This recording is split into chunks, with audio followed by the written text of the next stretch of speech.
your case for you and just turn things right over to you. All right, sounds good. Okay, so we have a patient that's a 26-year-old male. The last screening date we saw him was on 10/22, and he has been a patient with us for a longer period of time than that. He is not Hispanic or Latino, a white male, and his insurance is Medicaid. We have a couple different questions with him. The first one would be regarding a PM dose that we added, which I'll go into detail further on. And we just wanted to make sure that this additional dosage is legit, basically. It is not covered by Medicaid, so he is paying out of pocket for that dose. Our second question is regarding supplicate. The patient actually brought this up, and if anybody hasn't researched supplicate, it's a once monthly delayed release injection that is bube only. It is hard to get approved through Medicaid, so you have to do a appeal to a denial to get it approved. And then if your agency treats more than one patient with supplicate, there's another certification process that you have to go through from the manufacturer of supplicate. His interest in the once monthly injection is because he feels that taking the daily dosing makes him, quote, feel like an addict. He also seems unwilling to try Suboxone again, and we're looking for recommendations on help in finding the right medication for him. So for your general assessment, he does have an extensive history of drug use. He started getting in trouble for it in his high school years. At that point in time, it was mostly like marijuana and alcohol. After high school, he went on to college, and that's where he was introduced to heroin, which is his drug of choice. So that's the first time that he ended up actually going to a treatment facility, was right after high school. I'm having trouble seeing this on the screen, so bear with me. He has been in and out of lots of treatment facilities. Most have been like the 5-star resort style that you see on TV. He does have support from his family, however, they are historically enablers. The support he has now is kind of all over the place. He does have his grandparents providing a home for him. Another family member is providing a car. Mom wants him to do well, but doesn't really like medication. He has tried without medication, and that this is not a good idea for him. Historically, they have paid to get him out of any type of trouble he might possibly get in.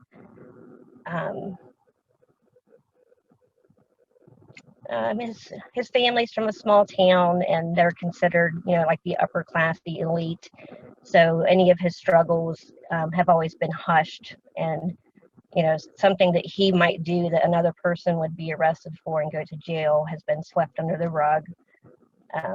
He originally started our program in March of this year, and he has left twice to go to inpatient, and then now he's back for the third time. He most recently resumed back with us in September. So before I'm sure you can hear the traffic going by here. Sorry about that. Before he joined us back in September, he did have a traumatic experience that included his drug use.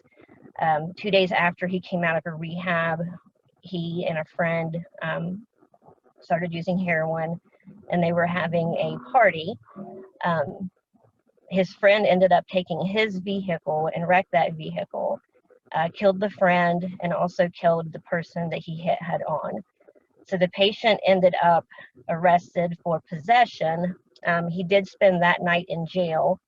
After much persuasion, I think I was on the phone with the mom for 3 hours to convince her not to post his bail, let him spend the night in jail. He still ended up with misdemeanor level possession charges. And he was recently sentenced to 1 month probation with the monitor bracelet and then 2 months unsupervised. And he was released from the supervised probation and lost the bracelet on the 14th. So for his comorbidities, he is diagnosed with major depressive disorder and generalized anxiety disorder. No other diagnosis, and then all of his screenings came back good, so there's no other concerns with health. He is a healthy, good-looking kid. He's consistently had good blood pressure and pulse readings. Recently, he has gained about 20 pounds since July, basically, and he's having trouble with that, with self-esteem issues. And since he has came back with us on probation, all of his drug screens have been positive only for the prescribed bupe. Prior to that, whenever he wasn't on probation, he did frequently have positive screens for opiates, meth, and amphetamine.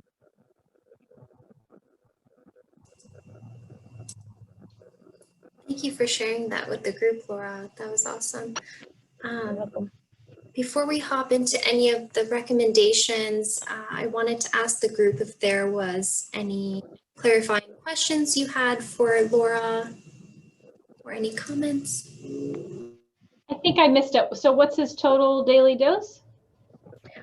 His Zubsolv, he does the 11.4 in the morning, and then it's a smaller dose in the afternoon. It's equivalent, I think, to 4 milligrams of Suboxone. I can't remember the number on it, and maybe a 2.9. Okay. And you're saying, and his Medicaid isn't paying for the second dose? No, and Medicaid will only pay for 1 dose of Zubsolv. So even if you wanted to break the biggest dose into 2 smaller doses, Medicaid won't do it. We tried that, and then that additional dose that we added, again, they denied that, so he's paying out of pocket, which is $85 a week, and that's not sustainable for him. Sure. So one quick tip, Laura, is you can write it as once a day and just tell the patient to cut it in half. That's what we would do in that situation. Right. Not that you could with that dose, but right, because it's more than what their recommended higher dose is. Why? Go ahead. Why is he on Zubsolv as opposed to Suboxone films? Because I thought that is special.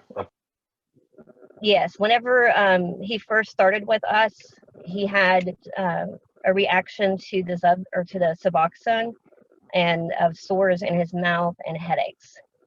So I had to get the Zubsolv prior off to begin with.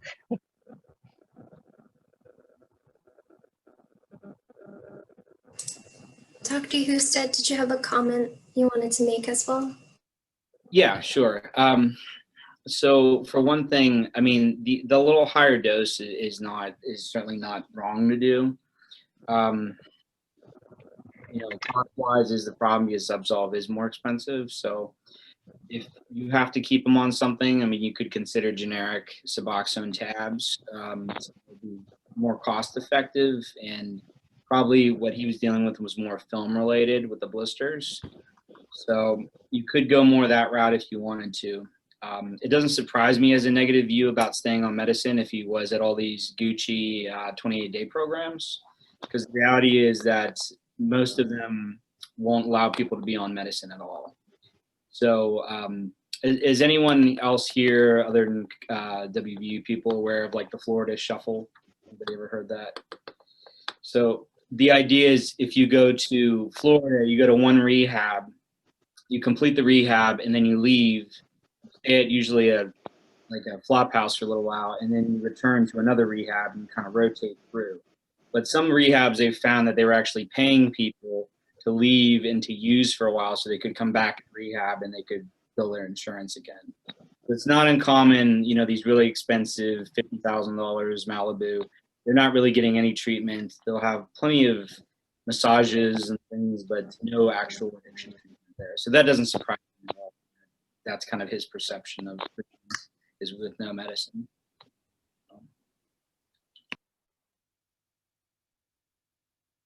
So Laura, actually, there's no reason we have to limit the dose to 16. I mean, in this state, of course, in our clinic, we have never used more than 16. We have 500 patients. We have more than like, in the past 10 years, we treated about 3,200 patients. But individually, some people may need more. That's kind of a reasonable thing. That's, clinically speaking, everybody's different. Everybody's metabolism is different. So everybody may need a different kind of dose. Where nationally, and studies have shown like dose actually above 16 sometimes could be helpful in some patients, some population. I think it's your clinical judgment. If that patient has been doing well and the purpose is harm reduction anyways, his purpose is to keep patient from withdrawal and to regain meaningful life. If that person can do well, and I think there's nothing wrong with the afternoon dose. That's the first thing, and that's what I think. The second is the supplicate. We don't have any experience. I tried to get a couple of patients on supplicate, and I tried hard to put supplicate on our hospital formulary, and unfortunately, they just did not approve it because the reason is basically Medicaid doesn't cover it, and it's complicated to get it because you cannot just fill in a regular pharmacy, and in order for a place like us to keep it, you have to, there's a lot of obstacles, so that's very hard. But the data, actually, I read a little bit about supplicate. So of course, surprisingly, they did a study on like 500 some patients. So the retention rate was not really that high. It's kind of surprisingly, a lot of people did not really stay in the program on supplicate. So now we all know supplicate definitely will help, probably may eliminate the diversion problem. There's no doubt, and because you cannot just, it's hard for you to divert. But the retention rate, they did a head-to-head comparison with methadone. Of course, it's hard for you to compare an office-based treatment program with a federally regulated program like a methadone clinic. But the retention rate was not really very high, and also we're talking about, of course, those people who stay on supplicate, they tend to be more abstinent, which is true. So I think the odds ratio is better than sublingual Suboxone.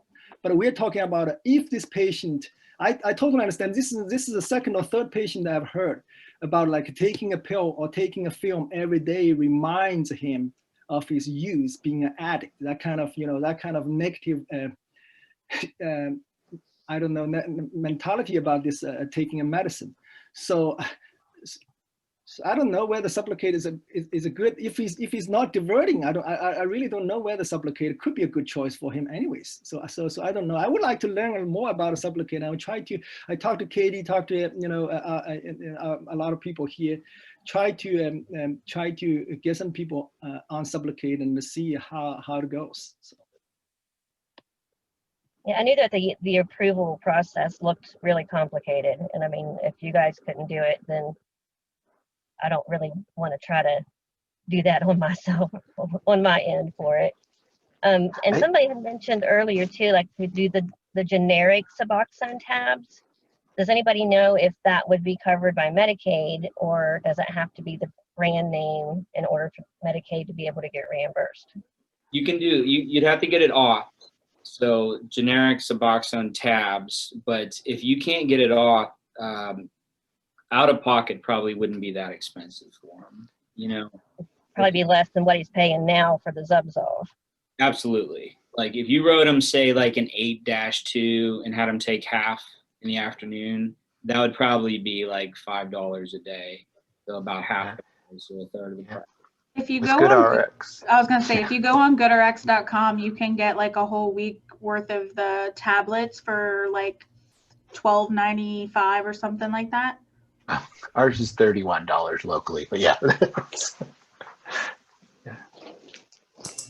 And Dr. Baltier, you mentioned that you had your local WVU hospital for formulary exemption as well. Did you want to? Yeah, we had the same thing as Dr. Zhang. We've had a few patients that may be good candidates because of work or different things, and But it is the biggest barrier, I think, is storing it in your office and having a secure place and all that. So we were trying to get it done through the hospital. And we ran against the same thing a few years ago. WVU's formulary committee turned it down. So I've turned it in again to see what they say. It's possible now that it's easier to get approved through Medicaid. I think they will pay for it if you submit a prior auth. But I don't have direct experience. That's what I've heard. So I was hoping to try it because we do have a few patients, just, like you guys said, that may benefit from it. And so it'll go to the formulary committee again, and we'll see what happens. Because in the office is just too hard. You have to have a locked place, and we're not set up for that to have it, even though, I think, but it just needs to be secured. There's a whole REMS program too, Right. well, which is what we are hopefully going to have it in the next. That's my goal in life for the next 2 or 3 months to finally get it. But yeah, it's complicated because somebody cannot go to a pharmacy and pick it up. That's like the biggest no-no, is that they have to be given it at the same place and administered it on the spot. There's never a chance that they have it in case they were to inject it theoretically. So. Didn't quite catch who, but somebody had mentioned GoodRx. So we either watch TV like me or we utilize that program. What's people's thoughts on GoodRx? Just if you got your video on, thumbs up or thumbs down? We have been using it a lot. Actually, it's for especially have insurance. That's very GoodRx is really helpful. All right. And some of my personal medications I get through GoodRx cheaper than through my insurance. About to say 9. Yeah, I was just going to mention. So 11 of you have raised your thumbs up or whatnot. What I would caution everybody as the pharmacist is that GoodRx, the way that it works is that it basically makes it so that the pharmacy gets. So the way that it works basically is saying, like, take whatever you would charge, cash or insurance or whatever, for a visit, and that's just put that number in your head, and then somebody would walk in and say, here's $10, you want it? And you take it because somebody else told you that it would be cheaper, and you might take it depending on manufacturers or whatnot. Depending on the pharmacy that you send a patient to, they may be sent to walk-in because the pharmacy will lose money going with that route. And that is extremely important to know with a medication like buprenorphine, because there's already enough stigma, and utilizing that is another thing. That being said, in particular scenarios, it lowers the cost. So there's a reality out there. But in the end, money is not just made up. It's the one that loses is the pharmacy, because the way that GoodRx works is like a pseudo PBM. That bad word in the headlines in the Supreme Court these days. Genius CEO, quite frankly. But yeah, since I'm on a roll here with possible negativity, what's everyone's thoughts on the multiple daily dose of buprenorphine in respect to its half-life? In that regard. I know with some of our clients, I think it's partially in their mind that it helps them better if they take it twice a day. And on my end, if it's working and I'm seeing them, being compliant with the program and making good decisions, whatever works is how I look at it, but that's just me. Oh, you're not alone. I saw some heads going yes. Yeah, And my I'm patients not. who have pain. Yeah, Oh, go ahead. sorry.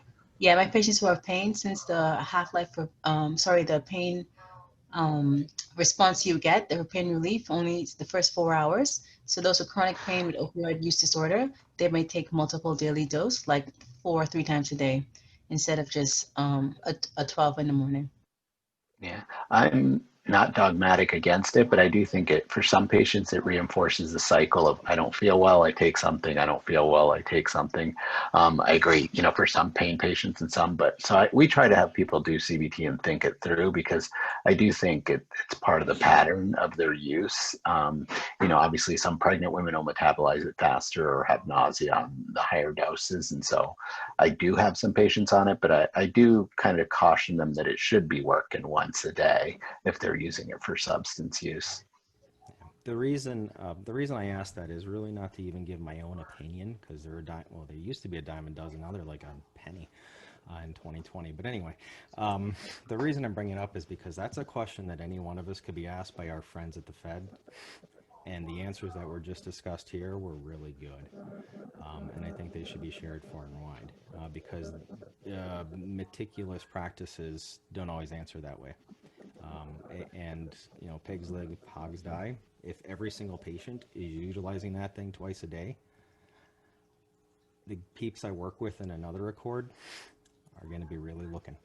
A really extreme version of it was that we had talked about Medicaid earlier, in in a past gig in my life. I was actually with the people at Medicaid making a decision on a prior auth to go with it or not, when a prescriber was trying to get authorization for 4 times a day.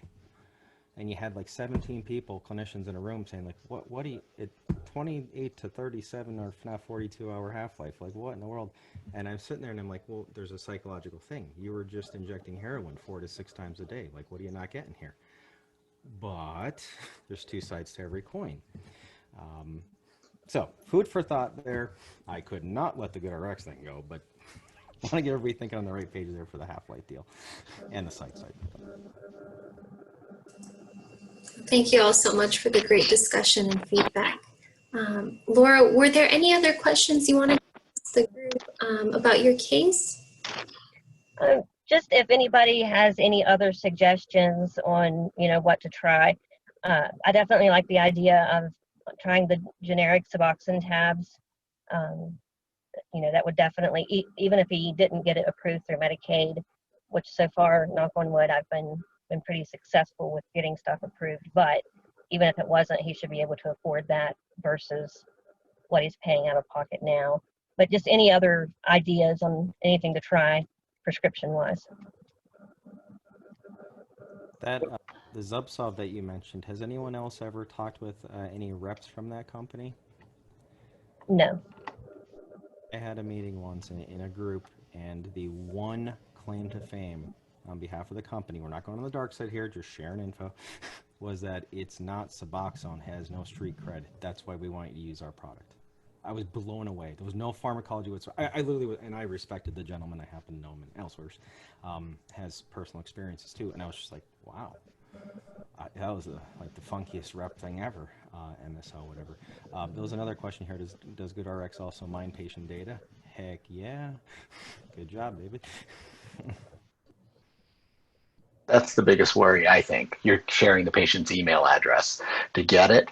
And so I'll tell you, for getting Medicaid for our patients, if you call 1-800-HELP for West Virginia, I've gotten my patients on Medicaid within 48 hours. Which is pretty amazing.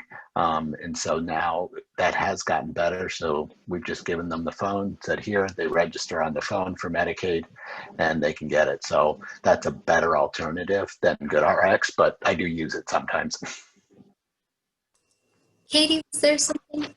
Yeah, I also just wanted to speak to the therapy side of things. I think Dr. Zhang touched on this earlier, you know, the statement that he doesn't want to be reminded of being an addict or something along those lines, you know, really in therapy to help honor that for him and then also explore that further. So as opposed to all this legwork to figure out what are the other, you know, medication options, to really talk about what's the fear behind there, you know, and sit with that for a while in therapy and do some work from that, because I have to imagine there's a lot of shame associated with that, some shame maybe over the trauma that took place this summer, and to try to help honor that.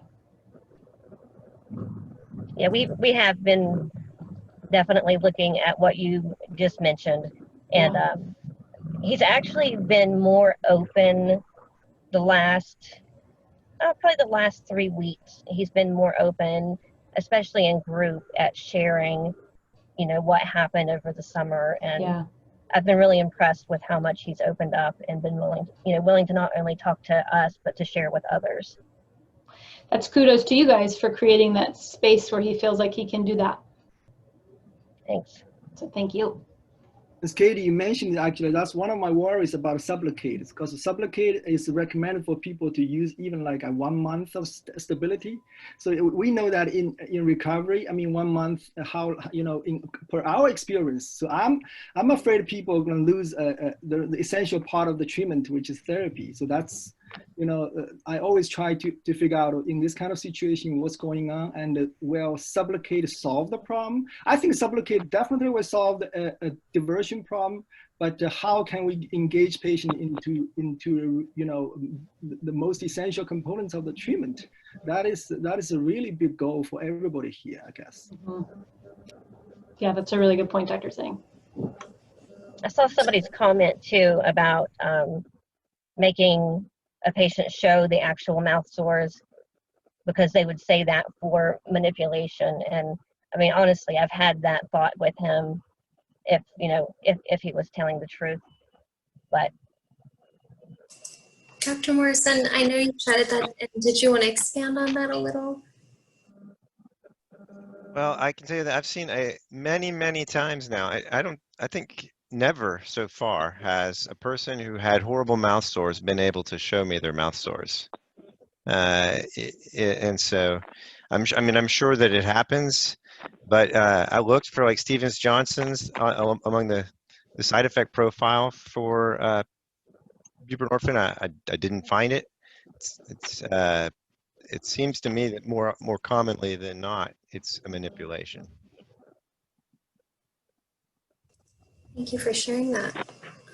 Before I move to the didactic portion, I do want to leave some time for that as well.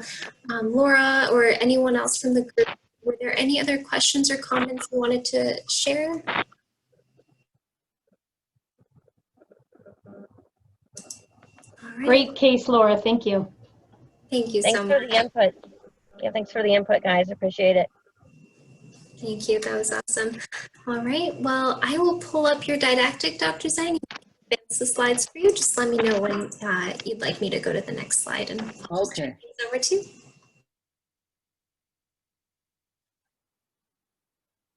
So should I start?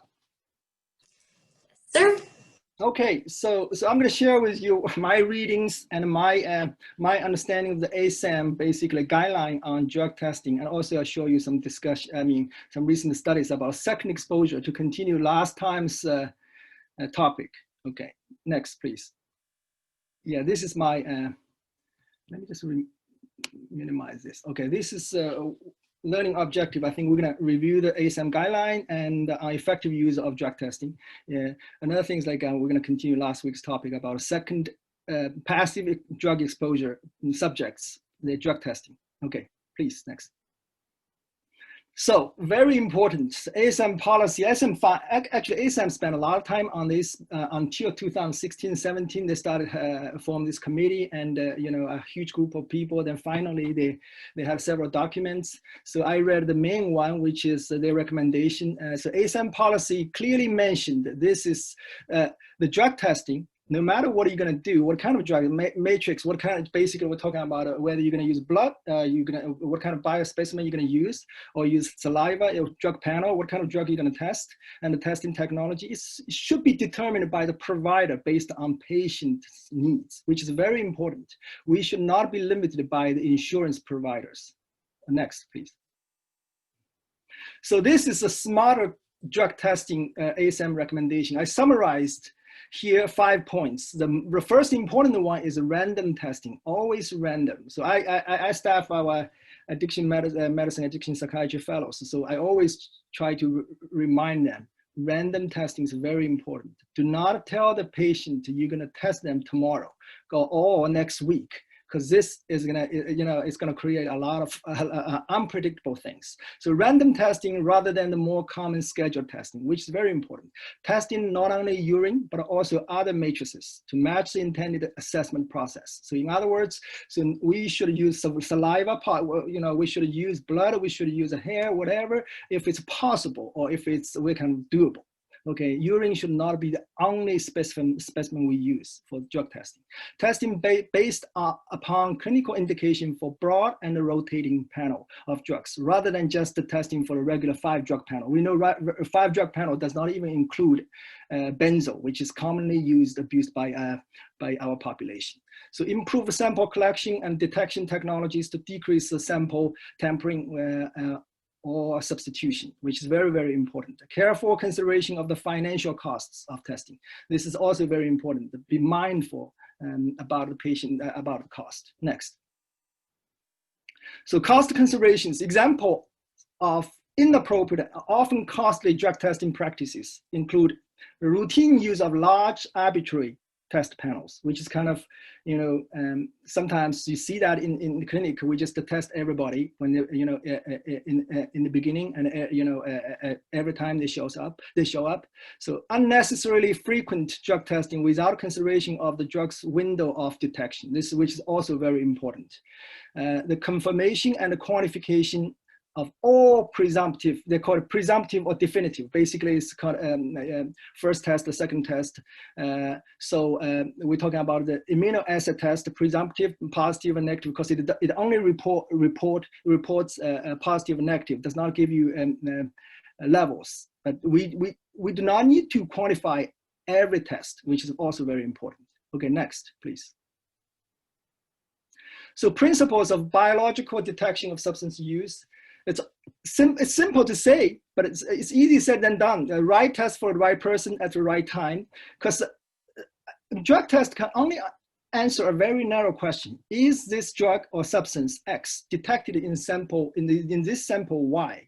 So in other words, a positive drug test does not tell us about the diagnosis of the patient, right? Does not give us a diagnosis of substance use disorder, and a positive drug test does not correlate with the clinical symptomology as well, because we don't know how, a lot of times the patient may have altered mental status, then the drug test could be different. So that even the level does not really give us a good correlation.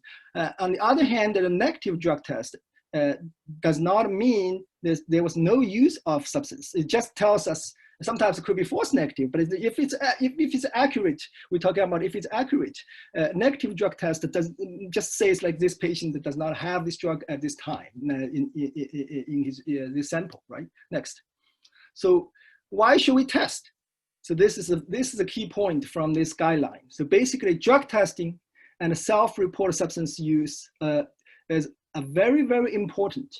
So drug testing gives us a source of information to complement self-report, collateral report, and a provider assessment. This is very important. We always want to collect the self-report first. In other words, before we test the patient, we always want to ask them, have you ever used, or what kind of drugs have you used? Please give us a little bit more detail. So this is very important. We're going to talk a little bit more in the next few slides. But all drug testing should be accompanied by a discussion with a patient about his or her substance use, and use the discrepancy as a springboard for therapeutic discussions.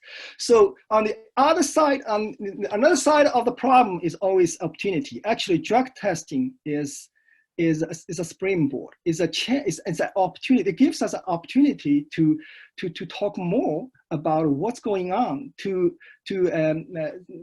find more information. So this is drug testing is also has a is a therapeutic tool as well. Yes, next please. So self-reports of substance use are most likely to be valid when participants believe that they will not suffer negative consequences. In other words, if somebody has, will face some kind of increase in sanction or kind of legal consequence, if they use, then they most likely will not tell you about their use. However, if that person use or not use, it's not, basically it's not going to affect too much his life, then he will be more forthcoming. Actually, in our clinic, This is when I did the first study with Dr. Sullivan, actually, we found our self-report of use. We have more positives from self-reports than from drug testings. So this is a kind of, I wouldn't say it's a surprising because finding, but definitely it means something. It means about, our patients are kind of engaging in the treatment and they're motivated. They're honest, which is very important. Next, please. So drug testings and patient outcomes. So Blum and colleagues concluded that drug testing can improve a provider's ability to determine the effectiveness of the current treatment approach. It's kind of, it's kind of obvious, and it seems like we all feel that way. We feel like we use drug testing to measure our outcome, and we know this patient has been doing well. The drug testing has been fine, negative, and for the substances. So it definitely can reflect the effectiveness of our treatment approach. However, another systematic review of patient charts, actually they did a lot, they reviewed a lot of charts. They concluded that drug testing does not appear to change the way patients are managed. Also, the authors of this article, actually they mentioned, basically, we don't really know. We don't really know why this, the patient management did not change. Whether they did not have any way to implement a change, or whether they basically, the testing, those drug testings were not really done appropriately. So this is a good systematic review, but again, it's kind of questionable result. But one more important thing about drug testing is it can be combined with contingency management. It has been well studied in many sites. Basically, we try to encourage people. We give people more privilege. So we give people, we reward patients' behavior, and we give them incentives if they turn in a negative drug screen result. So that, a lot of times we try to change, with this disease model, we change the way we practice, how patients, we always try to not to punish the bad behavior, we try to reward good behavior. So the drug testing could be a very, very useful tool if we use it appropriately with contingency management. Next, please. So again, drug testing is a therapeutic tool because it is a tool for supporting recovery rather than exacting punishment, which is very, very important. Again, if the drug testing is negative, then it's a way to complement the patient. Also, it's a way to basically, we can just, we might be able to give patient kind of some kind of incentives, or we might be able to encourage the behavior, right? And the patient has better life now, and patient is doing better. Now, what is going on? What is working now? So that's encouraging. So also, it is a tool to improve the therapeutic alliance. When I say that, when I wrote this sentence here, basically it's just copy pasted from the guideline, I realized, I thought about my experience, because a lot of times patients do not like drug testing. However, they do like drug testing. When I say that, it's because I remember several patients told me, they're in good recovery stage now, and they're doing way better. They have marriages, they have lives, they have jobs. Looking backwards, they told me, Dr. Zeng, I remember that you told me this and that. You checked my urine, and I'm glad you did that. So I think patients know what they want, what they need, and their patients know whether you are doing good thing or bad thing for them. So an opportunity to explore denial, motivation, and actual substance use behavior. This is a part of therapy, and we know that. It's a source of motivation and reinforcement for abstinence. We talked about that. Another thing is a refusal to test is an area of focus for patient treatment plan. So patients refuse to be tested. I know that's a flag. The most likely, means that patient is actively using and does not want you to know. However, that's an area of focus for the next plan. So I think again, we see the opportunity from problems. Next. So intake assessment. So this is something I want to emphasize here. So we do a lot of intakes, and ASM clearly mentioned that drug testing should be included at intake. to assisting a patient's initial assessment and treatment planning. Of course, it will not replace psychosocial assessment. It will not replace other labs, but it can help determine optimal placement in a level of care. For somebody with altered mental status, a negative drug test in some result sometimes can help us with differential diagnosis. Next. So test selection. So when possible, it is recommended, ASM clearly recommended, providers should conduct a drug test after obtaining a patient's self-report. Always ask the patient about their use before testing them.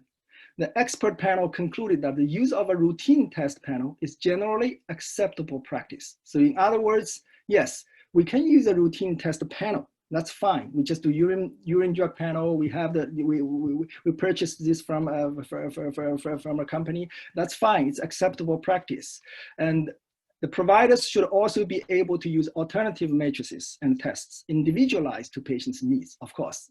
So that means we can use a routine test in our practice. However, we can provide individualized plan for everybody. Yes. Next.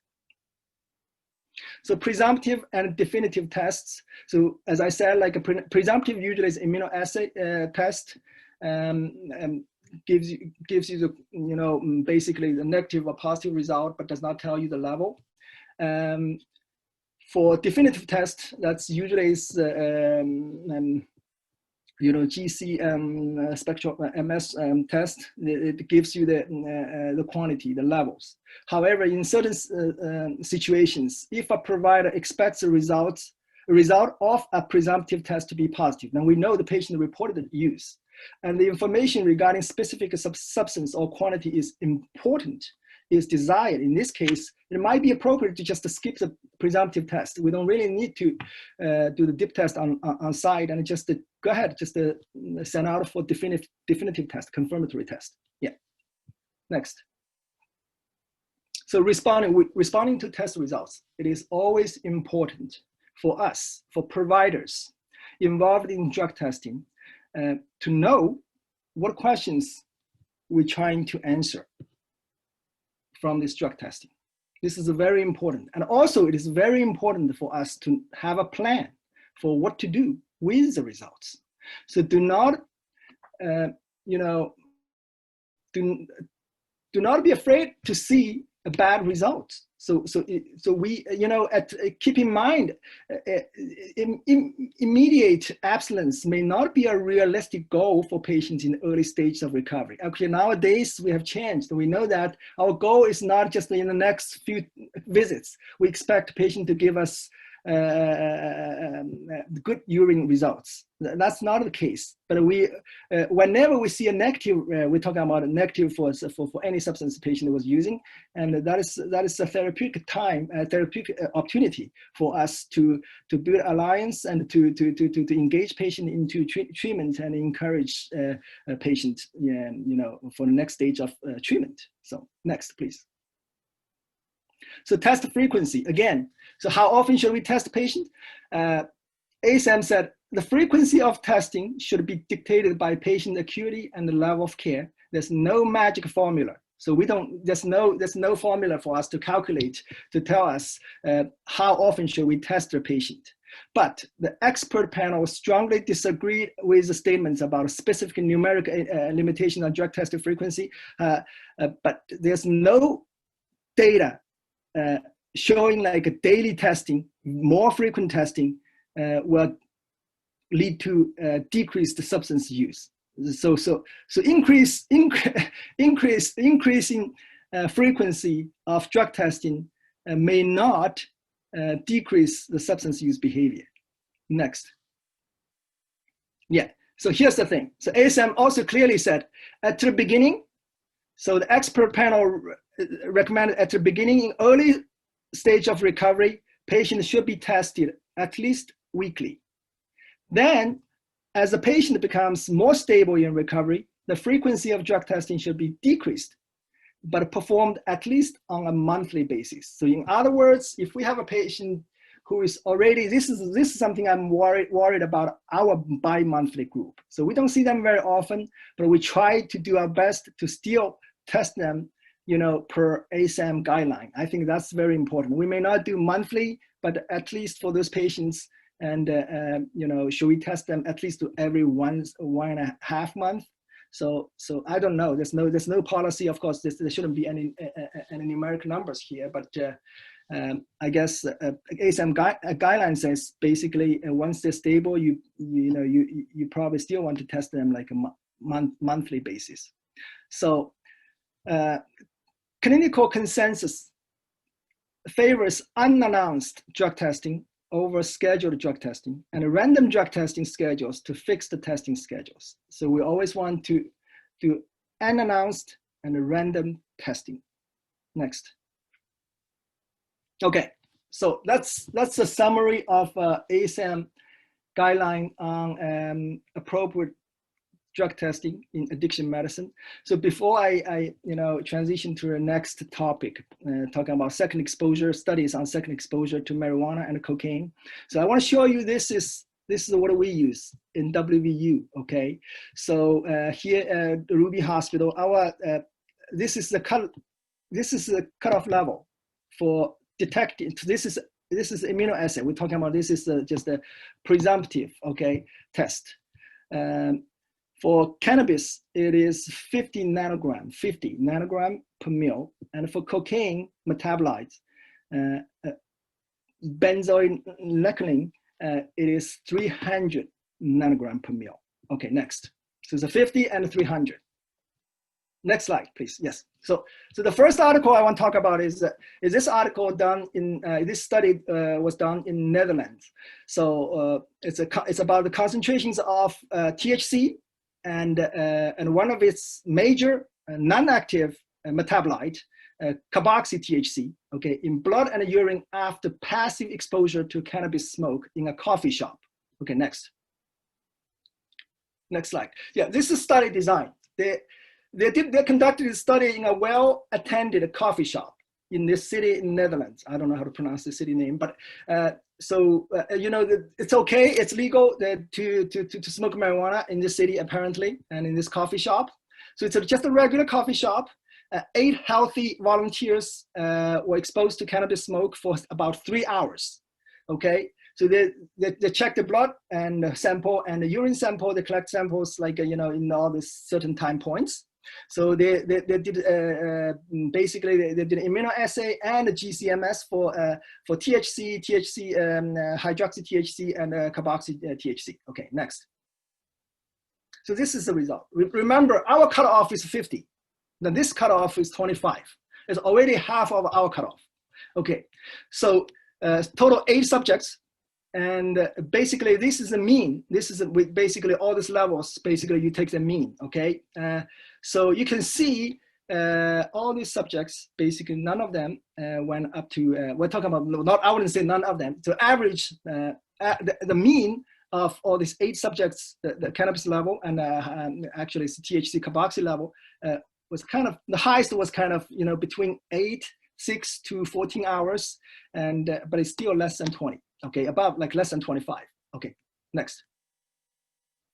So this is basically this is individual level. We're talking about the highest THC carboxy and carboxy THC, and basically we're talking about for second patient. You can see 6-hour time and 14-hour time point, and the level is kind of higher. It's the kind of 7.8, but this is just the carboxy THC. This is not the whole, like these numbers do not really correlate with the numbers in the previous slide. And next, yeah. So the results and conclusion: none, 0 out of 8 of the urine sample out of the patients produced immunoassay results. Just on site, we're talking about just presumptive test higher than the cutoff concentration of 25. So that means none of them was positive. And the highest assay results were observed in the urine samples of subject. The second subject at 6 hours was 20, and the subject at number 6 hours was 14.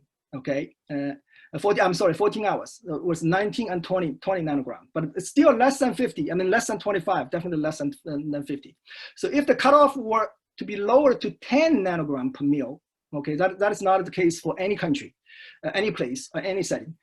37 urine samples will be evaluated as being positive for cannabis. But among this, even among this, 10 were false positive.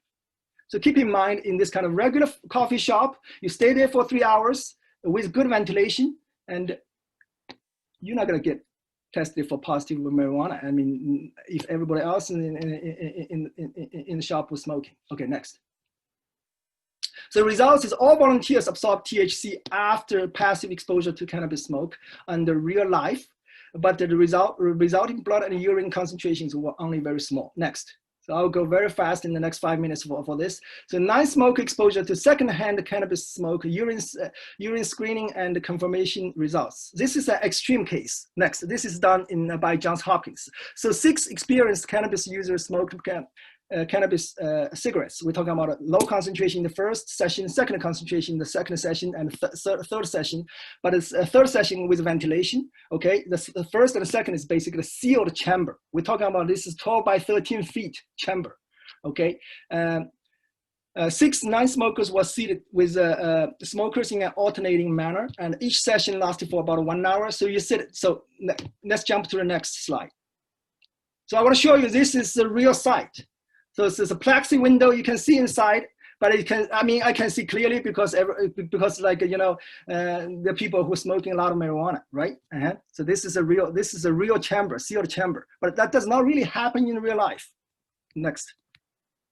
So this is the result. So average THC carboxy concentration in urine specimens collected from 6 non-smokers. So exposed the passive smokers, you can see this is average. Session 1, session 3, both are kind of low. Session, remember session 2, no ventilation, okay, high concentration. Session 3 with ventilation, okay, next.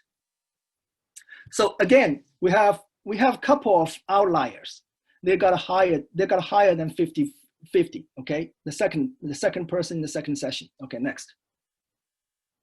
So the maximum carboxy THC concentration by GCMS for non-smokers ranged from basically 1.3 to 57.5. So we're talking about basically only 27 people, 27 specimens are kind of above 15 and 17 above 20. Basically, but no participants in session 3 with good ventilation specimens like greater than 20. So in other words, next slide, please. Mm-hmm.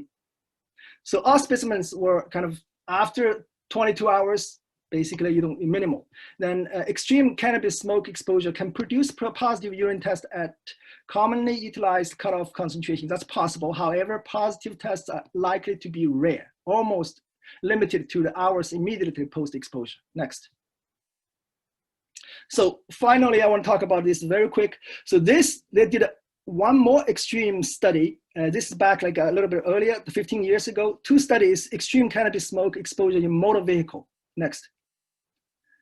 So this is the settings unventilated, 8-passenger van. So 4 smokers, 4 non-smokers, they sit together, high concentration and low concentration, high concentration. And remember, you have to sit in the van and no engine turn off, no windows closed, doors closed, no ventilation for 60 minutes. I wouldn't do that. Okay, next. So basically, you can see that this is you see the dotted line is basically the sample cutoff for THC. So most of the samples, majority of samples, basically still lower than cutoff line. Next. So finally, the result is all passive subjects were negative at screening, confirmation, cutoff concentration throughout the study. This is a saliva test and confirmed or with urine analysis. So I just want to let you know, and all those smokers with active, we're talking about active smokers, their concentration were approximately 100-fold greater than passive subjects. So.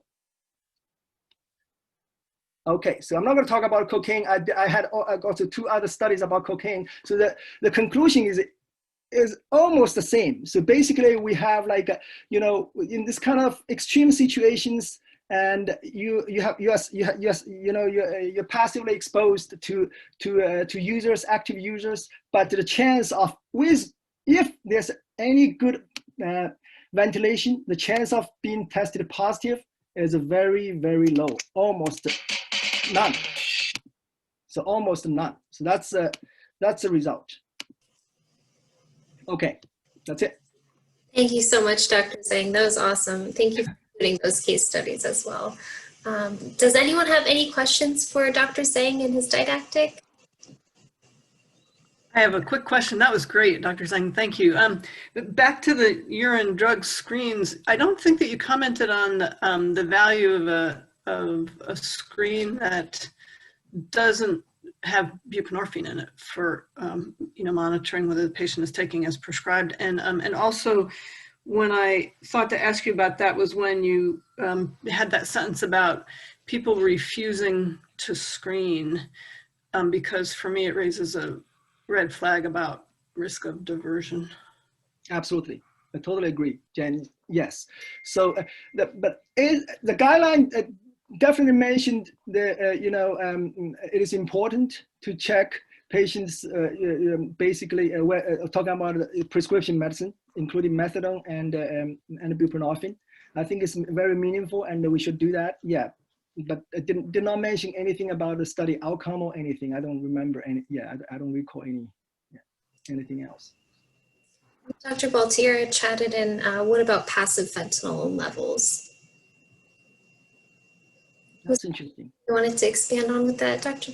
Baltier? Yeah, and our patients don't always tell us the truth, but we weren't testing for fentanyl, so that's the first thing, is keeping up on drugs that we should be testing. So everybody who I've asked that's relapsed lately, they've relapsed on heroin, but it's fentanyl. There's no heroin in what they're taking. And then I've had some patients swear that they weren't using, and they've come up with some levels of fentanyl, but their brother was a drug dealer cutting bricks of fentanyl. Hard to really believe, but I worry about some of the kids in these environments if it is that passive, and we actually made a CPS report. Either way, it was dangerous to the family. But I haven't seen any data, and I'm not sure how to interpret some of the fentanyl levels either, because they're some are sky high, some are really low.